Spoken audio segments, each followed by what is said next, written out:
So, welcome everyone to today's Dharma talk. It is uh, the 3rd of August 2024, and the title of today's talk is Healing the Wounded Heart. And in this talk, when I make reference to the heart, I'm not referring to that muscle in our chest that pumps blood around our body. Uh, what I'm referring to is that emotional and spiritual heart. It feels like it is at the center of our chest. And this talk brings together a few talks I've given over the past few years. And in it, I'll refer both to clinical practice as well as Buddhist meditation practices. In particular, metta, which is also called loving kindness. It's also called warm benevolence or warm friendliness. And it is one of the 4 Brahma Viharas. Brahma Viharas translates as 4 divine abodes. And these divine abodes are sublime, they're divine, they're godlike. Sometimes these practices are also called the 4 immeasurables, the sublime states, as well as boundless states. And I often call them the 4 heart qualities. Not only are they meditation practices that we can abide in and both dualistic and boundless levels, they are also awakened ways of relating to self and others. And sometimes they're considered as the heart's release. They're considered in this way because they provide a taste of what it's like to relate as an enlightened being. And they also provide a temporary taste of what it's like to have complete psychological freedom. So these qualities are metta or benevolence, which includes warm friendliness and universal goodwill. Metta is a sense of gentleness and openness in our hearts.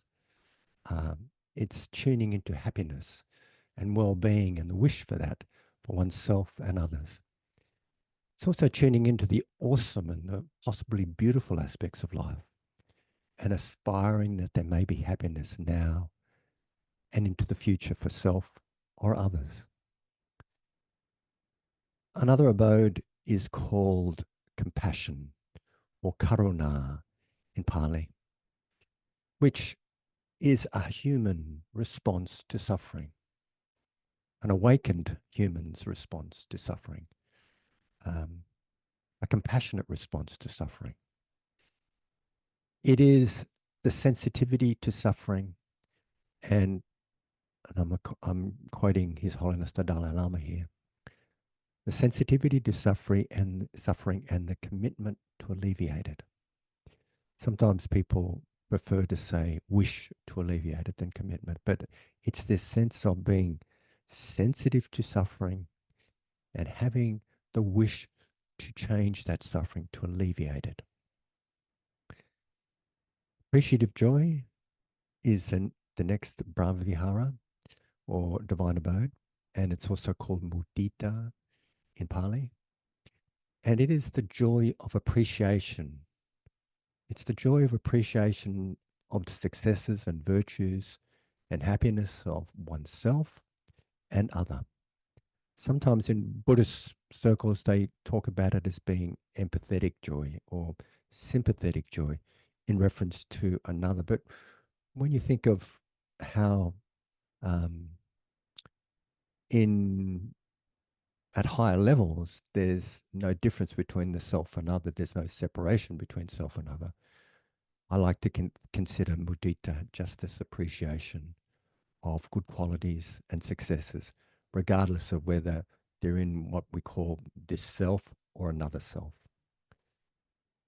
And the last Brahmavihara or divine abode is equanimity or upekkha. And this is being centered, stable, emotionally balanced, or even minded and unshaken in the midst of the natural highs and lows of life. Equanimity also involves having a sense of impartiality regarding attraction or aversion to beings and treating all beings as equally worthy of kindness. Other heart qualities, which are variations of and or embedded in the four classic divine abodes, are gratitude, which is heartfelt thankfulness for oneself, other, or the universe, and all for the world. I mean, sometimes I consider this gratitude as closest to mudita, and almost somewhat the same. Another practice that could be called, it's not really called a heart quality, but it's a practice that's related to the heart qualities, is forgiveness, which is letting go of the burden of hurt and giving up to a former state, giving the hurt up to a former state. It's about letting the hurt that we're carrying around from how someone may have treated us, letting that go, releasing that, putting it back, forgiving, giving back to a former state. So, though all the heart qualities are required in order to live a balanced and harmonious life, in this talk, I will highlight metta or warm benevolence because I think that metta is the most common quality that we access in our day to day functioning as a human being with others and ourselves. These heart qualities, by the way, are considered as the most ideal ways humans can conduct themselves towards another. In addition, they are considered as immeasurable or boundless, not only because they're experienced as expansive and infinitely spacious, they can also break down barriers between beings. And thus, they can be experienced as there being no separation between self and other. The boundaries between me and you dissolve. Sometimes people could call this a sense of non duality. There are, they are called the heart qualities because we experience them energetically in this part of our body. The heart chakra or the heart center, as it's known in yogic traditions, in Eastern traditions, and so on, is also acknowledged in neuroscience, where it's considered that we have three brains: the head, the heart, and the gut. Each of these brains having motor neurons, sensory neurons, neurotransmitters, and ganglia. They each take in information and process it, as well as store it for later access when it's needed. Our heart brain, or the heart, is related to emotional processing, our connection with others, and what is important for us. As mentioned just a few moments ago, it's also the place in our bodies where we experience compassion, warm benevolence, appreciative joy, equanimity, as well as gratitude and other heartfelt qualities. So, coming back to the title of this talk, what do I mean by a wounded heart? And how can this heart be healed? Sometimes the energy flow or functioning of the spiritual heart can become excess or deficient and unbalanced, twisted, distorted, and closed off, and we suffer. According to the Four Noble Truths, when there is a cause for suffering, we suffer. When there's no cause for suffering, we discover or realize freedom from suffering. The tasks or the challenges of the Four Noble Truths are to understand suffering, release and let go of the causes, realize freedom, and practice the path of freedom.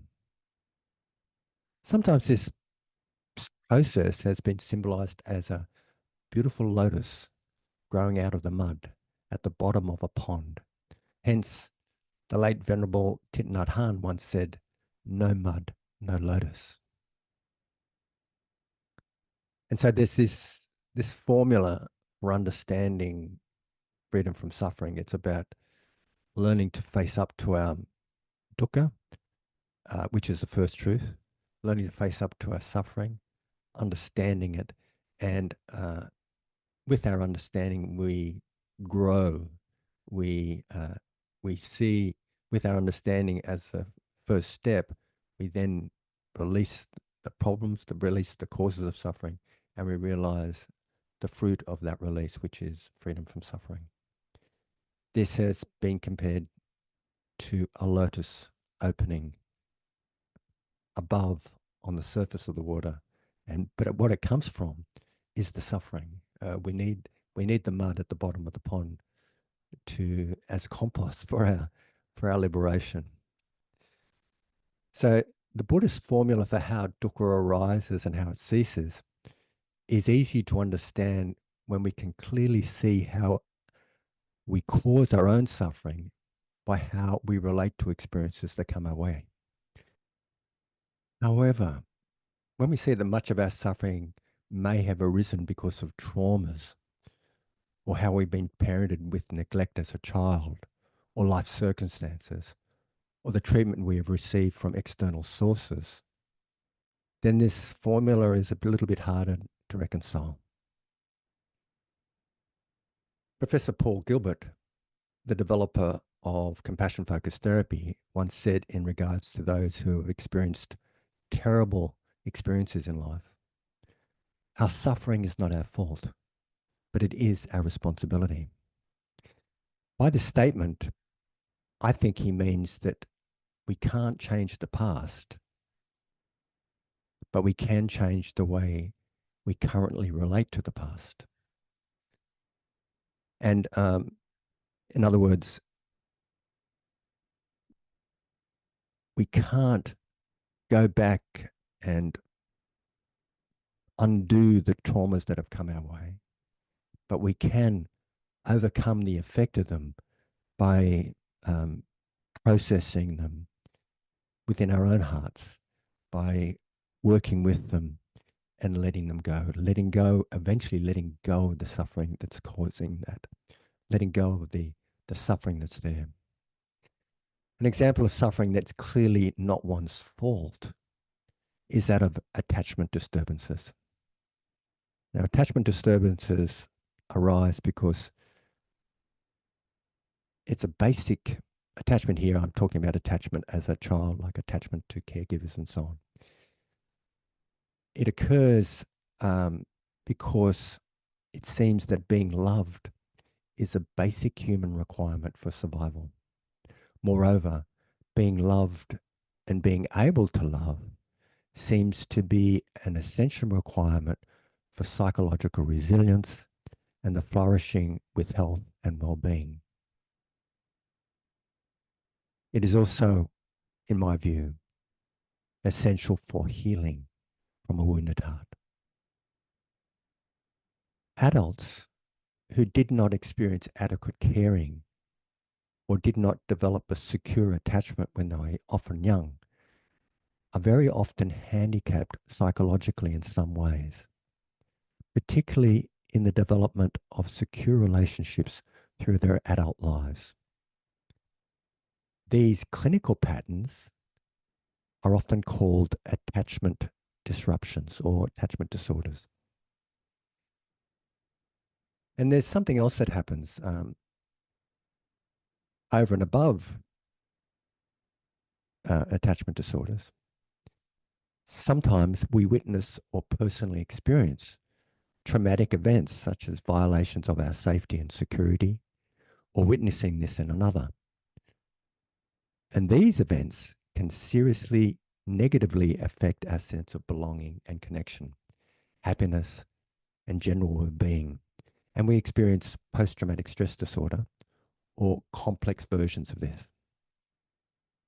Experiences may not be as extreme as life-threatening, which is sometimes some of the criteria for defining, one of the criteria for defining post-traumatic stress disorder, but hurt significantly nonetheless. Experiences such as being rejected by friends and relatives, being judged, ostracized, insulted, and even shamed by others can lead to a wounded heart. This is a heart that feels disconnected, unsafe, unsupported, frightened, alone, and scared. Sometimes these experiences influence us to shut down and armor our hearts to protect us from pain. And unfortunately, sometimes with some people, some beings, this leads to being unable to see the suffering of others, and it creates a separation between us and them, between me and that. In my opinion, I think the senseless violence of war, where both sides are unwilling to see the common humanity in another and revert to violence and eradication of another in order to resolve a conflict, is an example of this.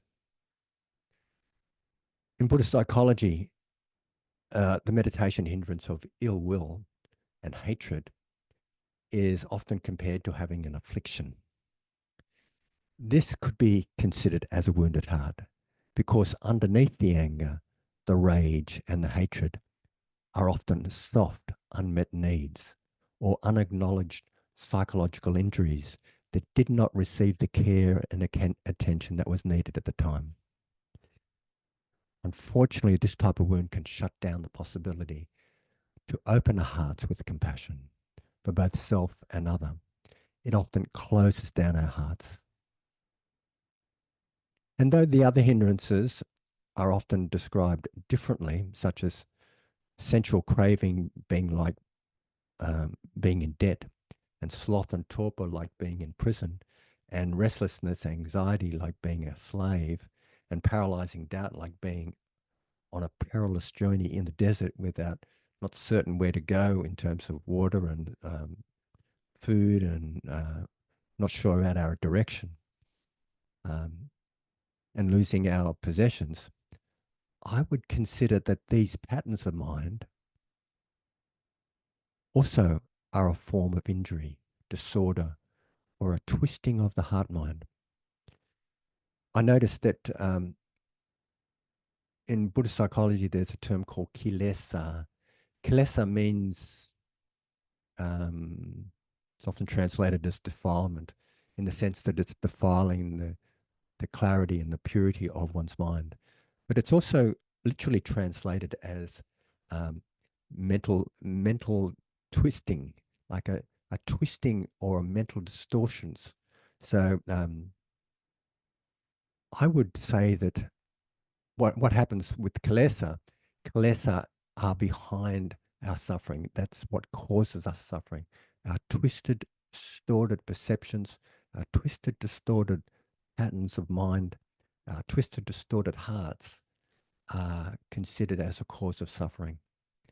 And so I would consider these other hindrances as also a form of suffering, a form of understanding and thinking about what a wounded heart is like. So how do we heal from these injuries, wounds, distortions, and taints on the heart mind? My immediate answer is the cultivation of insight supported by serenity, and in particular, the four heart qualities. And these approaches are also reflected in clinical practices. For example, there are clinical approaches for treating attachment disturbances, like Brown and Elliott have written a very big, fat book, and I've been to a couple of workshops. I've been to a workshop on this, but there's a manual for treatment of attachment disturbances in adults. So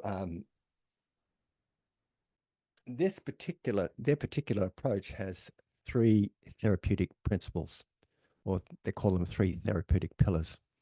The first one is ideal parent-figure protocol. The second one is fostering a range of metacognitive skills. And three, the third one is fostering collaborative, non-verbal and verbal behaviors. So in terms of metacognitive skills, um, I would say that's similar to mindfulness, getting a perspective on our internal and external experiences, being able to step back and see things as they are. In terms of fostering collaborative, non-verbal and verbal behaviors, I would say that's related to fostering interpersonal skills, relationship skills, being able to get along with oneself and others. So today, I'd like to focus on that first component, ideal parent figure protocol. And in summary, IPF, as it's called, invites the individual to go back with their imagination to their early years and imagine if they were playing. Then, while they're playing, they become aware of an ideal parent figure being present and attending to them in a way that they feel is just as they need. Now, the ideal parent figure need not be their real parent, could be an imaginary figure, could even be oneself. When I did this exercise in a training on this, all I could think about is myself going back to parent myself. I went back as an adult, as a mature adult, working with myself as a child in various ways. So, and at various ages actually. So this IPF relates to going back and relating to uh, imagining you're playing as a child, or imagining you're doing what you're doing as an adolescent, whatever the age. And then what happens is that you have the experience of being loved. You tune into that experience of being loved by this ideal parent figure. And in many ways, and in my understanding, one begins to have the felt sense of being loved and cared for, or the experience of benevolence or metta. Repeated over time, this experience makes up for what was lacking in one's childhood. And with the other therapeutic components, the ones I mentioned earlier, the relationship or the attachment disruption begins to get healed, begins to be transformed. So, in my view, and the developers of this protocol were actually Buddhists anyway. They come from a background of Buddhist meditation, and it's so very similar to metta practices. So it's and as I said, when I did this in practice runs, I was directing it to myself, and it was wonderful to feel the loving kindness from my adult self into my younger self. And I'll talk to you a little bit about an experience I had a couple of years ago in relationship to this particular exercise towards the end of the talk. So, though many of us may not be diagnosed with an attachment disruption, it is quite common that we have all had events, even traumas in our lives, that have led to much dukkha, that have negatively affected our relationships to self and other, and become a barrier to experience the peace and security of awakening. We all have mud. We all have mud that can be transformed to lotuses. So, as well as approaches such as IPF work, clinical psychologists like myself usually have theories and a range of tools to work with traumas, not specifically traumas from coming from childhood or throughout developmental phases, but traumas in general. Now, this work does not involve us forgetting the events or traumas, but it involves us taking the suffering out of these memories, taking the suffering out of these events. One theory that I feel can be used with a number of different approaches and protocols is called memory reconsolidation theory. So without going into great detail, I could talk about this for a long time, but without going into great detail, and with the hope that I do not oversimplify this theory, it involves a few factors. And this is kind of talking about trauma work here.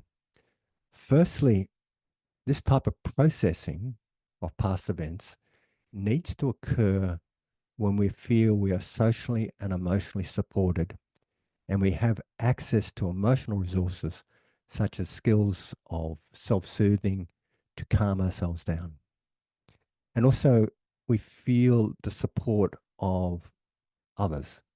We can feel the support of, say, a partner or our friends or a therapist, for example, um, in before we start venturing into this approach. We also need to feel at least 70 to 80% confident that we can cope with the intense affect, in other words, the intense emotions that may be elicited in this process. In addition, the event needs to be over and we are in a safe environment.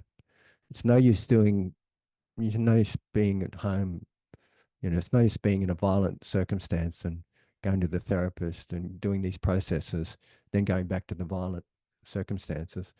One has to be completely safe and the situation has to be over. Then what needs to happen is the emotional components of the past events, their past event needs to be activated or come up, or at least come up into the space of one's consciousness in some way or other. At least there needs to be a reminder of the event somewhere in our awareness. Then there needs to be a pairing of a juxtaposed perspective to the event. In other words, at the same time of having a connection with the negative aspect of the event, a different non-traumatic perspective is paired with it. In truth, the non-traumatic perspective is actually more aligned with the reality of the event as it is in current circumstances. Such a perspective could include, for example, perceptions and feelings or other that it is now in the past, or I'm safe now, or it's over, or that was when I was a young child, now I'm a grown adult, or I'm lovable and loved. And another factor that is needed is that the procedure needs to be repeated. It needs to happen. It needs to happen over and over again, so that this perspective gets ingrained. So this is a kind of a of basics of memory reconsolidation theory. Look, basically with memory reconsolidation theory, it's about when we have an experience, it gets consolidated into our mind or brain or whatever you want to call it, in the various parts of our brain as a memory. If it's a trauma, it's often consolidated in a distorted way. It'll often be kind of like the timestamp of the memory might be distorted.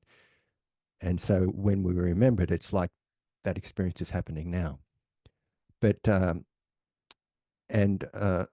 the other thing that happens is that often traumatic memories get installed or consolidated in a way where they're kind of depixelated. If you're thinking about memories, say, stored in the hippocampus as an example, hippocampus is the place where in our brain where memories are stored in the whole of our brain, but the hippocampus is kind of responsible for storing the facts of events.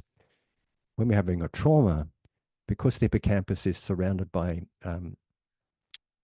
neurotransmitters that are neurotransmitter receptors that are sensitive to cortisol, it tends to impact on how those memories are consolidated, and they're distorted. It's like taking a photograph. In the old days, we used to take photographs, and there used to be a timestamp on the photograph, the electronic photograph. Um, it's like the timestamp gets distorted. It feels like it's happening now all the time. And the other thing that gets distorted is the accuracy about the event. It's like we mix up other things get generalized. And it's like the picture, if you're comparing it to a pixelated photo, it's like it's depixelated. It's pixelated. It's not densely pixelated.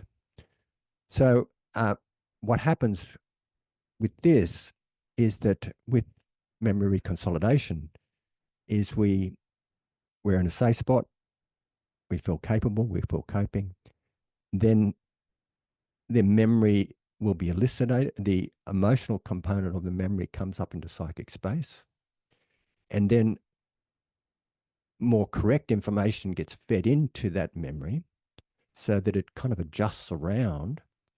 And then there's a period of time where it can be reconsolidated back into our system, and it's reconsolidated in a realistic way, such as we're no longer that age, we're safe now, or it's in the past.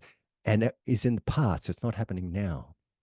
So this transforms our experience of suffering with this. It, um, yeah, it transforms it. So often with trauma processing procedures, the negative event is activated strongly first, and there is some mindful, compassionate time spent with it. This is in order to facilitate processing, desensitizing, deconditioning before there is a pairing. However, there are protocols that switch that around. The HEAL protocol developed by Rick Hansen, as an example, and is kind of switches it around in so far as what we do here is we develop the juxtaposed position perspective first and make it really strong, and then we link that with a traumatic memory if we need to. So the heal processes, many of you probably heard me talk about heal. Heal refers to having a wholesome experience, having a good experience, enriching it, um, absorbing into it, and then linking it. So what this means is that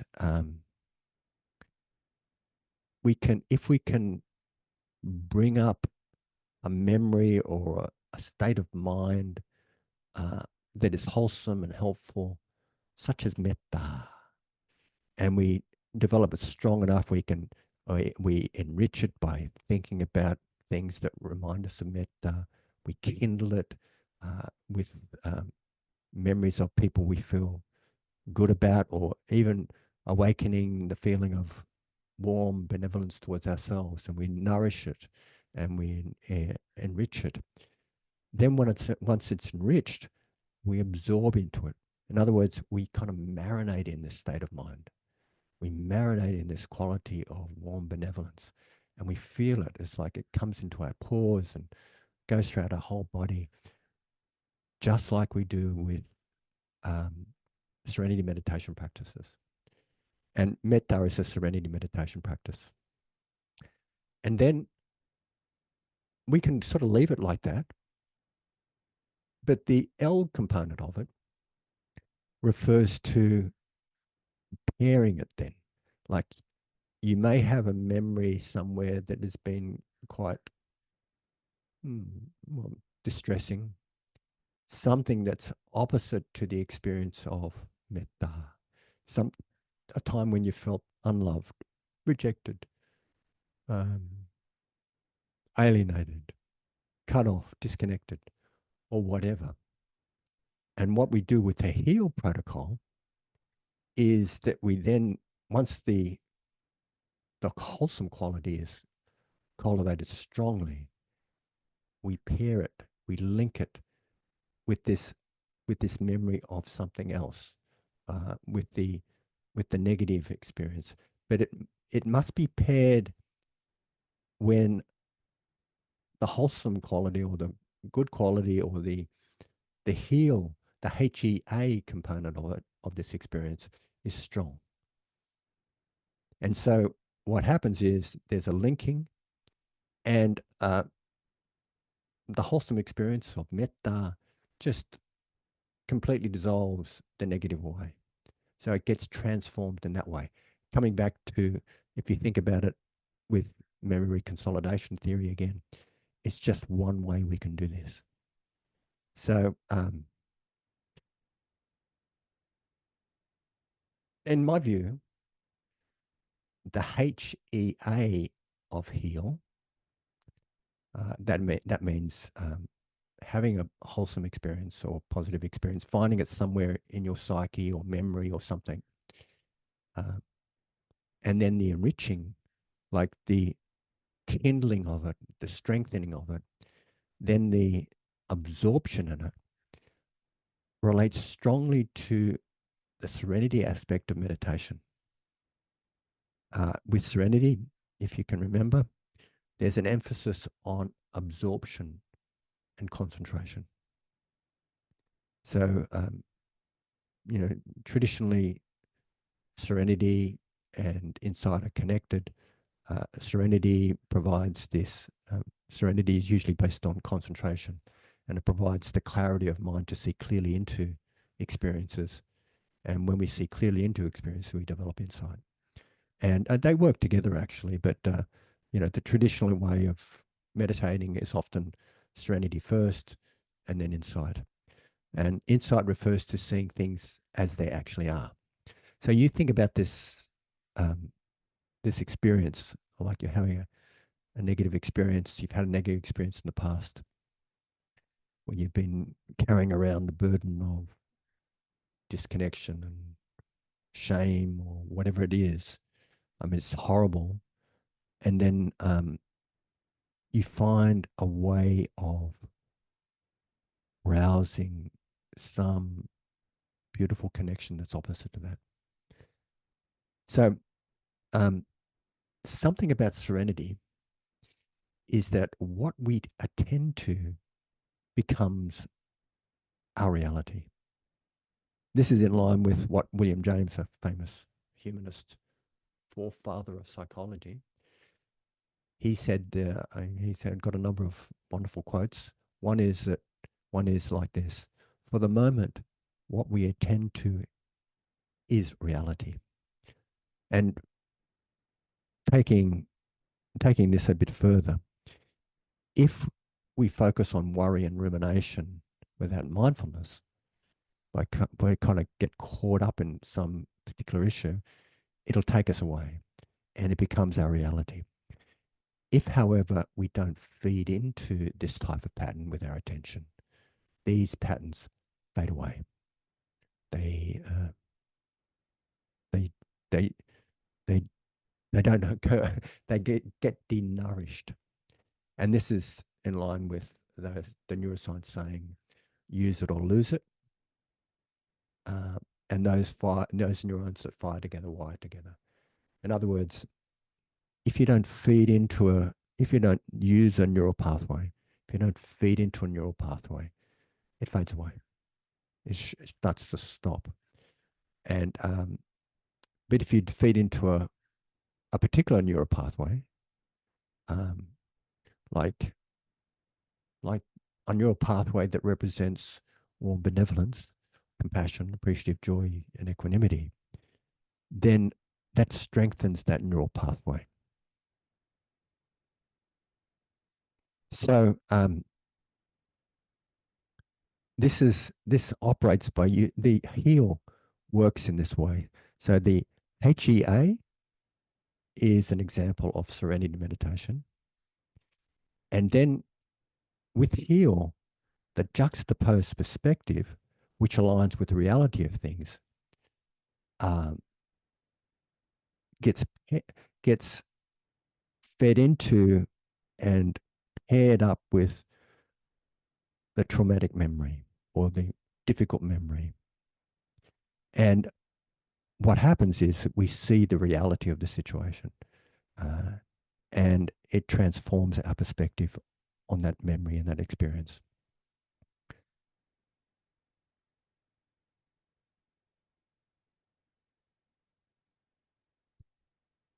So I see heal uh, as a protocol that reflects a combination of serenity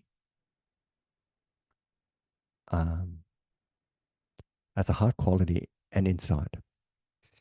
And the insight arises when, supported by the clarity and kindness of a heart quality, we are able to see clearly the reality of the situation. And this is healing.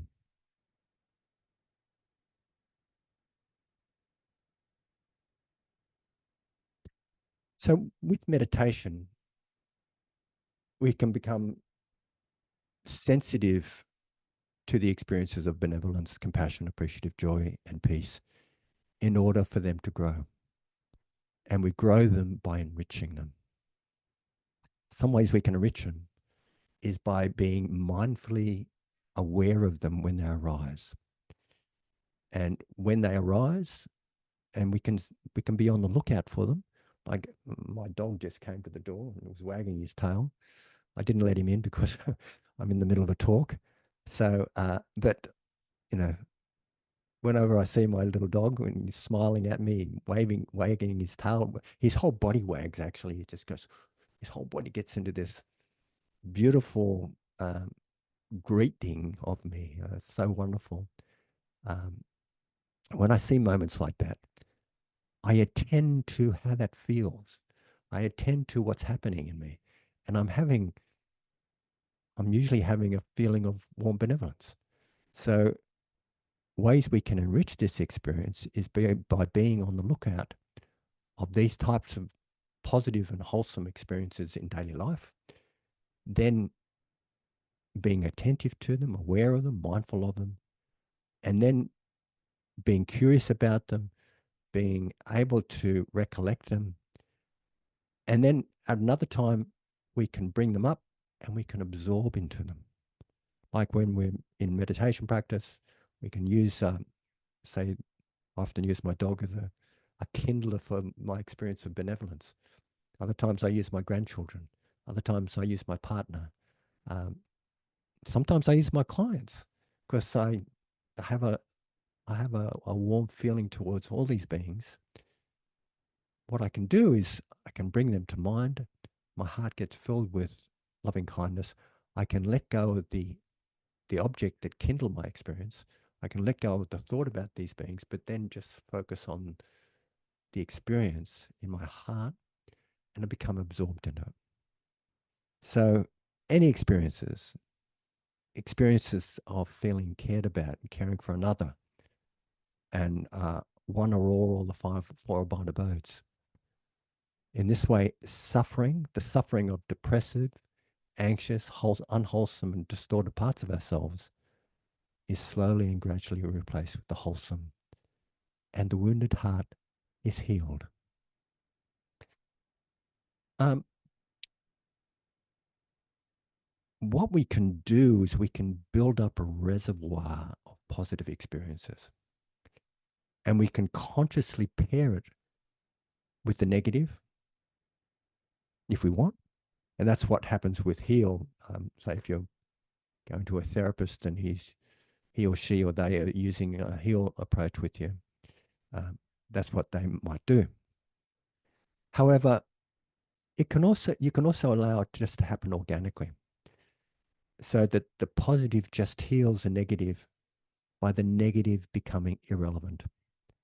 In other words, you don't have to.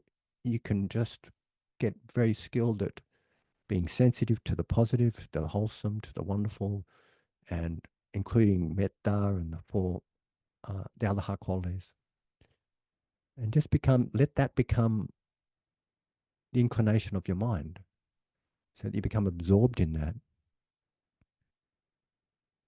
then just live your life. And what may happen is that the experiences or the memories that would have triggered negative responses from the past begin to become completely irrelevant. They might rise up, but just kind of fade away. There's no reaction. They lose their impact. There's a sutta, um, I can't remember the name of it, but it talks about a spoonful of salt in a glass of water. Um, and it's not in relationship to this in particular, but it's in relation to something else, but it's apt for this comparison. So in this sutta, uh, there's a comparison of putting a spoonful of salt, like a big tablespoonful of salt, in a glass of water. And if you think about drinking that water, it's undrinkable because it's just too salty.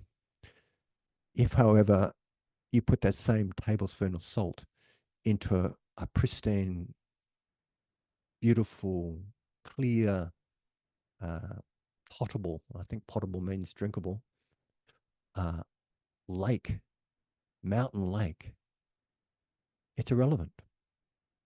And this is what we're talking about when we're talking about healing the wounded heart. And we make the wholesome and the beautiful and the sublime qualities so strong that when the negatives arise, they just kind of burst away. And I mentioned earlier that I'd talk about a personal experience.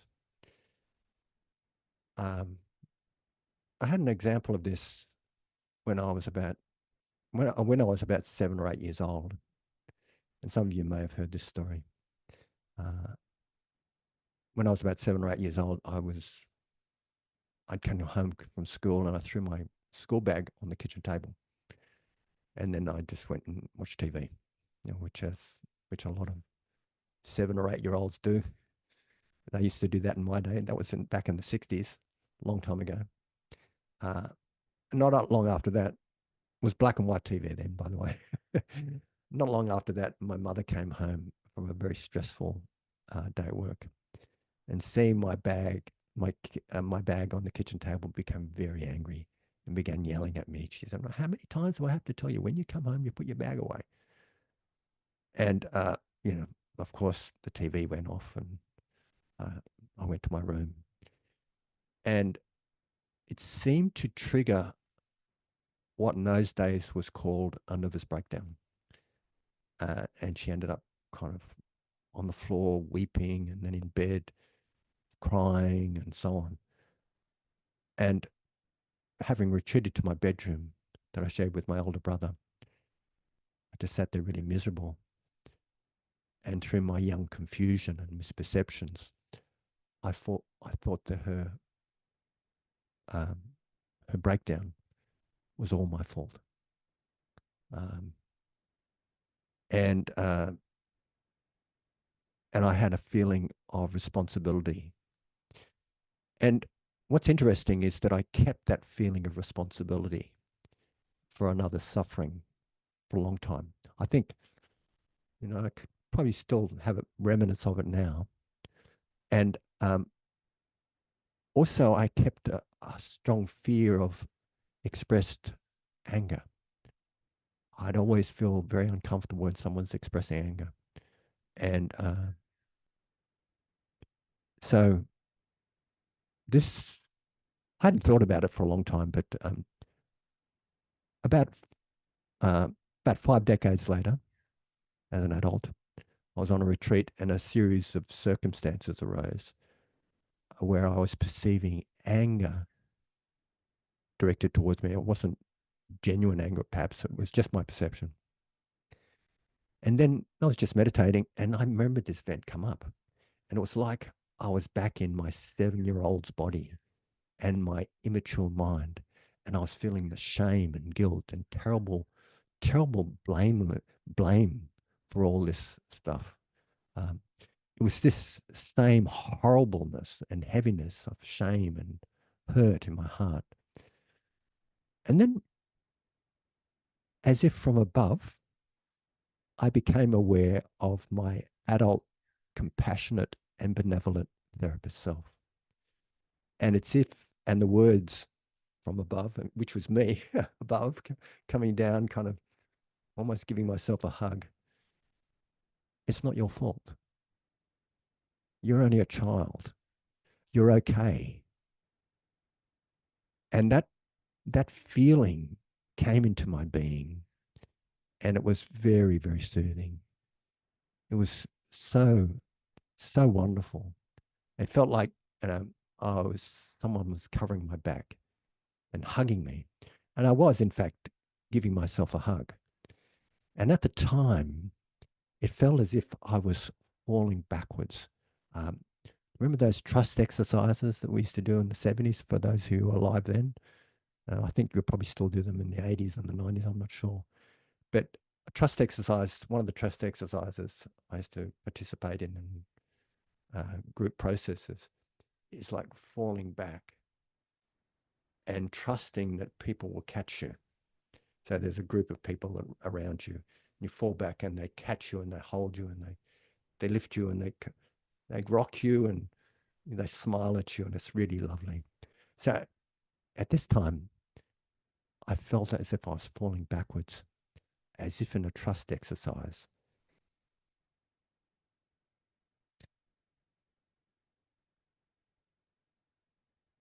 And I was falling into an all encompassing love that was there as the adult self, catching me and covering my back.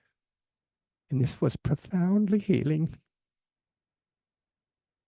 And I think my capacity to slip into the self-therapist mode was based on years of practicing metta and compassion, where they are a natural go-to rather than fueling negative and unrealistic patterns of self-identification with self-blame and shame whenever I have unpleasant feelings arise. So I think I hope I've conveyed a little bit about the title of this talk, Healing the Wounded Heart. We all have wounded hearts, and we all have the capacity to heal from these hearts, these wounds. We all have the capacity of healing from the twisted mind. Um, I wish and hope that we can all heal our hearts. I think that this healing a wounded heart will lead to peace and happiness for many beings, for all beings. So thank you for attention, and may you all abide in the four heart qualities and wound and heal whatever wounds of the heart there may be. Thank you. So let's now have a few moments silence in contemplation.